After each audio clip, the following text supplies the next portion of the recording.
सावनी मिरजकरांचं घर हेच आहे ना? हो. मी पाहिलं हिला. सावनीची मैत्रीण आहे ना नताशा. हो, सापडली का ती? नाही, तिची डेड बॉडी सापडली आम्हाला. मॅडम, फॉरेन्सिकचे रिपोर्ट यायचे आहेत, पण केस क्लिअर आहे. नताशा रावने आत्महत्या नाही केली, तिचा मर्डर झालाय. कारण काय मॅडम, त्या मुलीचं डायरेक्ट कनेक्शन होतं ड्रग कार्टेलशी, बरोबर? आता ड्रग कार्टेल मधल्या लोकांचं आणि तिचं काहीतरी भांडण झालं, त्यानंतर त्या लोकांनी तिचा गेम बांधला. क्लिअर आहे. एवढं कॉन्फिडेंटली कसं काय सांगतोस तू? मॅडम, स्पॉटवर काही गोष्टी आम्हाला दिसल्या. म्हणजे ज्या फ्लॅटमध्ये नताशाची बॉडी होती तिथे नताशाची एकही वस्तू नव्हती. समजा हिला कन्फर्म कोणीतरी लटकवलंय. आत्महत्या करण्यासाठी कोणी खिशात फक्त रश्शी घेऊन फिरत नाही. इथे महाडीच्या फ्लॅटवर विचार कर ना, माडिकच्या फ्लॅटमध्ये ती काय फक्त आत्महत्या करायला आली? काही दिसतंय का आजूबाजूला तिचं? एखादी वस्तू तिची? या रूम मध्ये तिची दुसरी एकही गोष्ट दिसत नाहीये. रशीची उंची बघ, टेबलची उंची बघ. खाली पडलेला टेबल जर उभा केला तर त्याच्यात आणि या रशीमध्ये किती अंतर आहे? तिचे पाय टेबलाला पुरणार नाहीत. म्हणजे तिच्यापेक्षा उंच माणसाने आधी तिला इथे टांगली, मग टेबल खाली नेला, मग पाडला. ज्या पद्धतीने त्या दोऱ्याची गाठ मारली होती, ती गाठ नताशा राव सारख्या कॉलेज गोईंग मुलीला मारायला जमेल असं मला नाही वाटत. आणि सगळ्यात महत्वाची गोष्ट, खाली पडलेला टेबल. त्या टेबलवर उभं राहून जर नताशाने ही आत्महत्या केली असं आपण म्हणावं तर ते शक्यच नाही मॅडम. कारण ती उभी राहिल्यावर कमीत कमी अर्धा फुटाचं अंतर असेल तिच्यात आणि दोरामध्ये. क्लिअर आहे मॅडम, आत्महत्या नाही, मर्डर. असं असेल तर मग तुझ्या अडचणीमध्ये अजून वाढ होणार आहे तुझी. कारण काय, पहिल्यांदा उदय समय, मग अमित कारखानीस, तिसरा तो जगत राठोड, आणि चौथी ती भाग्यश्री कोण? दळवी. भाग्यश्री दळवी. आणि आता तुझ्या म्हणण्याप्रमाणे ही पाचवी नताशा राव. हिचा पण जर मर्डर झाला असेल तर एका ओव्हरमध्ये 5 विकेट गेल्यात विजय. मॅच तुझ्या हातातून निसटून चालली. नाही, काही गोष्टी निसटू द्याव्यात मॅडम. म्हणजे असं नको व्हायला ना, तेलही गेलं, तुपही गेलं, हाती उरलं तुपटणं. विजय, एक काम का नाही करत तू? सांगा ना मॅडम. तू की नाही ह्या पोलीस ड्युटीचा राजीनामा देऊन टाक. हा, आणि पिक्चरचे डायलॉग लिहायला. काय आहे, तसंही ही केस जर सॉल्व्ह नाही झाली ना तर मी तुला आउटच करणार. त्यामुळे तुझ्याकडे वेळच वेळ असेल. काय डायलॉग मारला यांनी? काय ते निष्ठत काय? काही गोष्टी निसटू द्याव्या हातातून. हा, निसटू नाही, काही गोष्टी निसटू द्यायच्या. जर काही केस सॉल्व्ह झाली नाही ना विजय, तर मलाही तुला निसटू द्यावं लागेल डिपार्टमेंट मध्ये. कळलं?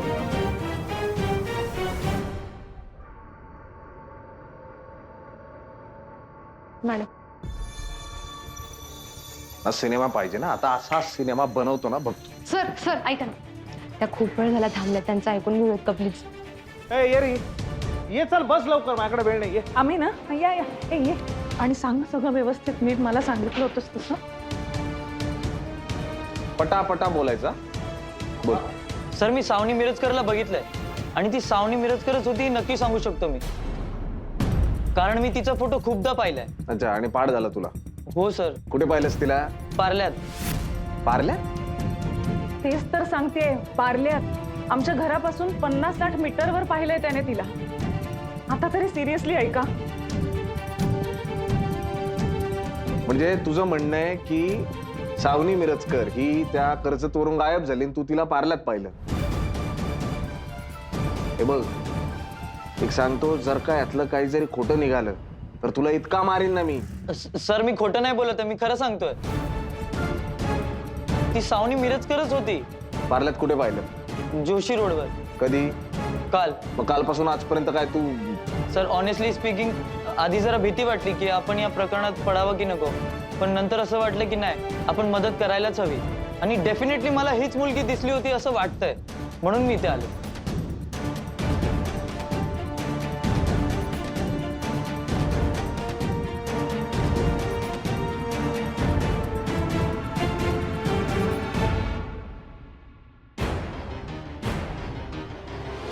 रिलायबल रिसोर्स वाटतोय तुला?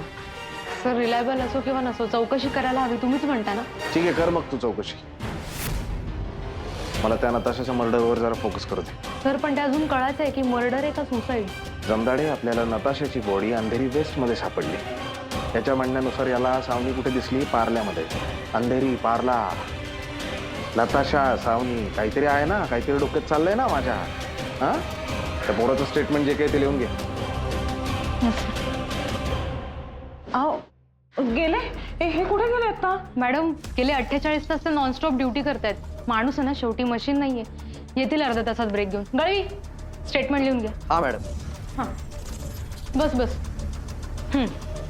तुझं पूर्ण नाव सांग. प्रसन्न पराग देसाई. आता नीट सांग काय काय झालं. मी काल जोशी रोडवरनं चाललो होतो.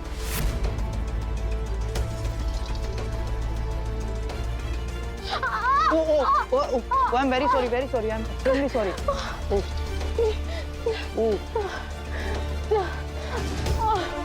Excuse me.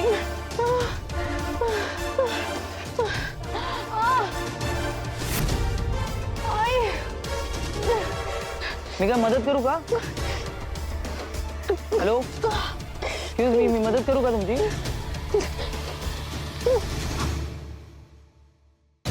You R not looking वेल. खूप लागले हो तुम्हाला. Hello madam.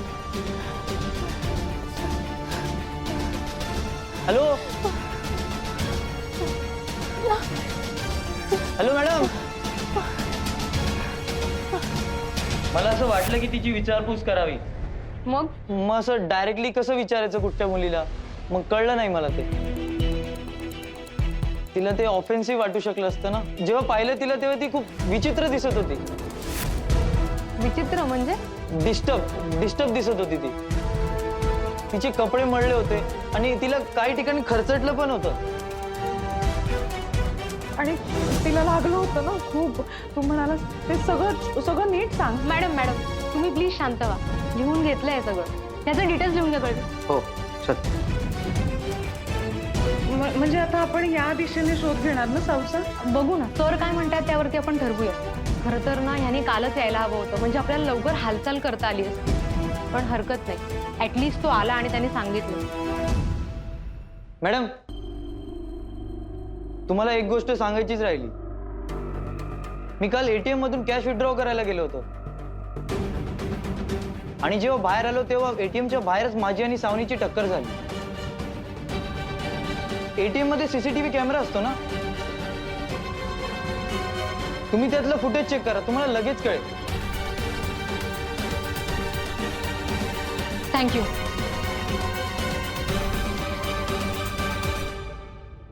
त्या ज्वेलरी शॉपचं सीसीटीव्ही फुटेज चेक करता. सर एटीएमचं सगळं फुटेज चेक करावं लागेल, कारण तो मुलगा एक्झॅक्टली किती वाजता आला हे त्यालाच आठवत नाही. नक्की? हो नाही, नक्की तू वशिल्यावर लागली नाहीस पोलिसात? सर. नाही, सिंपल आहे ना. जेव्हा आपण एटीएम मधून पैसे काढतो तेव्हा पैशांबरोबर आणखी एक गोष्ट येते, ती म्हणजे रिसिप्ट. हा. मग हो पण त्याने पेपरलेस ट्रान्झॅक्शन केलं होतं. अच्छा, मग आपल्या मोबाईलवर मेसेज नाही आहे ट्रान्झॅक्शनचा? त्याच्यामध्ये तर सगळं असतं. कुठली बँक, किती पैसे काढले, किती वाजता पैसे काढले, बरोबर. आणि तेही जाऊ दे, जे सीसीटीव्ही फुटेज आहे त्याच्यामध्ये तू त्या पोराला ओळखू शकत नाही? पाहिलंयस ना त्याला नीट? हो. मग मी आता लगेच चेक करते. सर अजून एक बोलायचं होतं. बोल. सर तिथे काहीच नाही मिळाले. ती जागा जरा बघ. ओके जा. ओके. ए थांब थांब थांब. काय बोलायचं तुला? सर काही नाही. नाही, काय नाही म्हणायचं नाही. हे काही नाहीच माझ्या डोक्यात जातं. बोलायचं तर पूर्ण बोलायचं, नाही तर नाही बोलायचं. दमदाडे. सर तुमच्या ना सगळंच डोक्यात जातं. हे असं वागता आणि मग लोकांच्या तुम्ही डोक्यात जाता. काय? सर त्या श्रद्धा मिरजकरशी जरा चांगलं वागा ना, म्हणजे जसे तुम्ही आहात. म्हणजे मी चांगला आहे? आणि का तुला त्या तुझ्या बेस्ट फ्रेंडचा त्या श्रद्धा मिरजकरचा एवढा पुळका आला? सर पुळका वगैरे काही नाही, पण त्या बाईची मनस्थिती समजून घ्या ना. लोकांची मनस्थिती जर मी समजून घेत बसलो ना जमदाडे, तर त्या पोलीस स्टेशनच्या जागी मला आश्रम उघडावा लागेल आणि तिथे झाडू पोछा करायला मी तुलाच ठेवे ना. जी खुर्ची सरकारने मला दिली ना, ती लोकांची मनस्थिती समजून घेण्यासाठी नाही, काम करण्यासाठी. माणूस म्हणून मी कसाही असू देत, पण तरीही लोक माझ्याकडेच प्रॉब्लेम घेऊन येतात. का? कारण माझ्या अंगावर ही वर्दी आहे. त्यांना कॉन्फिडन्स असतो त्यांच्या आयुष्यातल्या कितीही मोठ्या प्रॉब्लेमवर हा माणूस सोल्युशन देणार, बरोबर? माझे पब्लिक रिलेशन्स मी कसे जपायचे मला नको शिकवूस. तू तुझी ड्युटी कर. Yes sir. तोंड वर करून मॅडम कडून 7 दिवस मागितलेत मी, त्यातले 18 तास संपवलेस तू आणि त्यातला 1.5 मिनिट त्या श्रद्धा मिरजकरवर वाया घालवलाय. कुठेच घेऊन ये जा. Yes sir. काय झालं? काही नाही समजलं सर तिकडे. गुरुड, तुला मी माणूस म्हणून कसा वाटतो रे?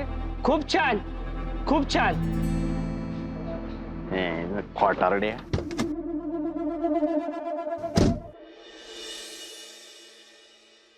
प्रसन्न देसाई म्हणून मुलगा आहे, त्याने साऊला जोशी रोडवर पाहिलं.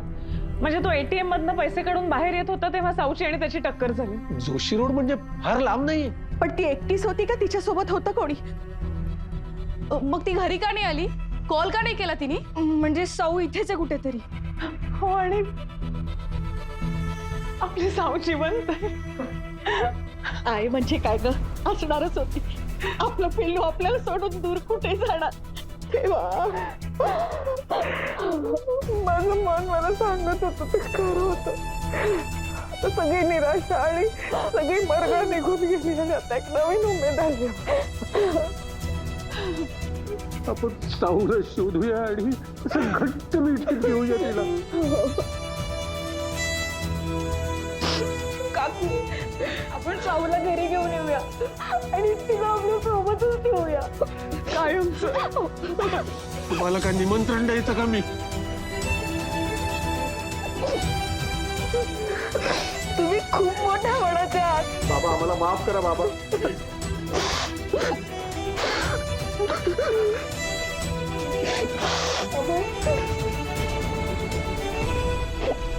हे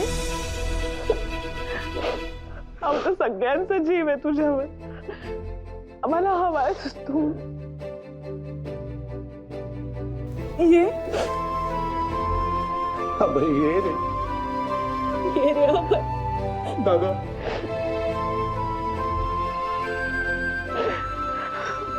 काका,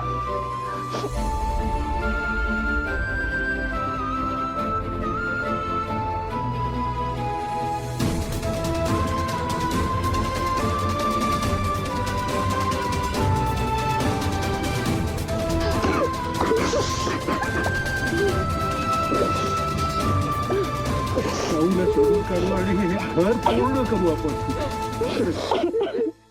मॅडम, मला ना खूप दिवस झाले सुचवायचं तुम्हाला. हा. सुचू? हो हो, सुचव ना. सावनी मिरजकरला आपण फरार घोषित केलं तर? हो, चालेल ना. त्याच्यानंतर जे जंगलात आपली बदली होईल ना, तिकडे जाण्याची तयारी ठेवली. हे बघा मॅडम, मी यासाठी नाही म्हणत आहे.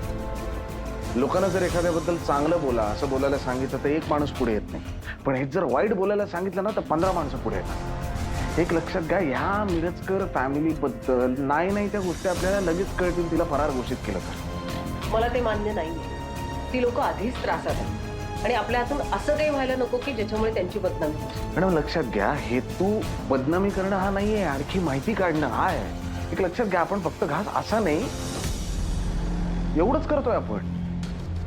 आणि मग काही प्रश्नांची उत्तर मॅडम मला नाही मिळालेली. आता तुम्ही सिनियर आहात तर तुम्ही सांगा मला. ही पोरगी कर्जत टू पार्ला ट्रॅव्हल करून येऊ शकते, मग वाटेत आई बापाला एक फोन नाही करू शकत? अचानक दिसते, अचानक मिस्टर इंडिया सारखी गायब होते. काय प्रकार आहे हा? तेच तर आपल्याला शोधून काढायचे विजय. आणि बघ, ज्याची आपल्याला खात्री नाहीये ना ते पब्लिक समोर सांगायचं नाही. ठीक आहे, पण काही दिवसांनी तपासातून जर हेच निष्पन्न झालं तर मला काय आश्चर्य वाटणार नाही. सावनी मिरजकर बेपत्ता नाही, फरार आहे ती. माझ्याही मनात तेच आलं, पण मी बोलून दाखवलं नाही, कारण खूप दिवसांनी आई बाबांच्या डोळ्यात मला आशा दिसली. ते सगळं ठीक आहे श्रद्धा, पण हे खूप ऑड आहे ना. म्हणजे साऊ पार्ल्यात होती, एकटी फिरत होती, तर मग ती घरी का नाही आली?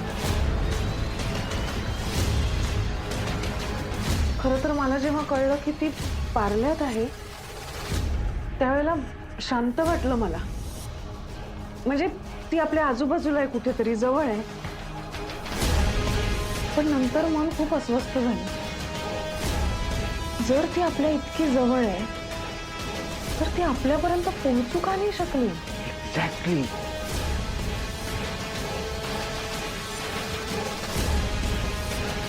प्रॉब्लेम काय आहे नक्की?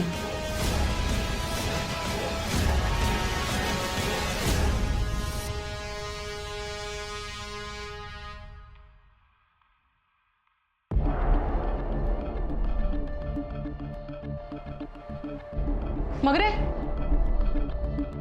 सर कुठे घरी गेले का? ते कसे जातात घरी? ते पण घरी जात नाही आणि आम्हालाही घरी जाऊ देत नाही. त्यांचं लग्न नाही ना झालंय म्हणून त्यांना काय टेन्शन नाहीये. आज माझी सासू आली आहे घरी. बायको सकाळपासून फोनवर फोन करते. तुम्ही ना फालतू गोष्टी सांगू नका मला. सर कुठे आहेत तेवढं सांगा.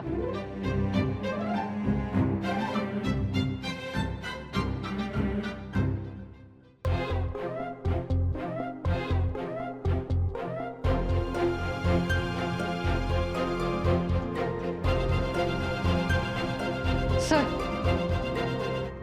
आले का रिपोर्ट? हो.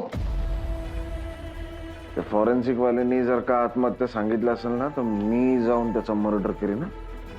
नाही सर, तुमचा संशय खरा ठरला. नताशा रावचा गळा दाबून मर्डर केला. काय रे? मी हवत होतो साहेब. आता मला सोडा ना साहेब. मी सांगितलं होतं का आवाज द्यायला? नाही साहेब. मी काय सांगितलं होतं? काय मर्डर. मर्डर? मी नाही केलं साहेब मर्डर. मी आतमध्ये बसतो साहेब. आत बसतो साहेब. काय सांगितलं होतं? मर्डर. मर्डर.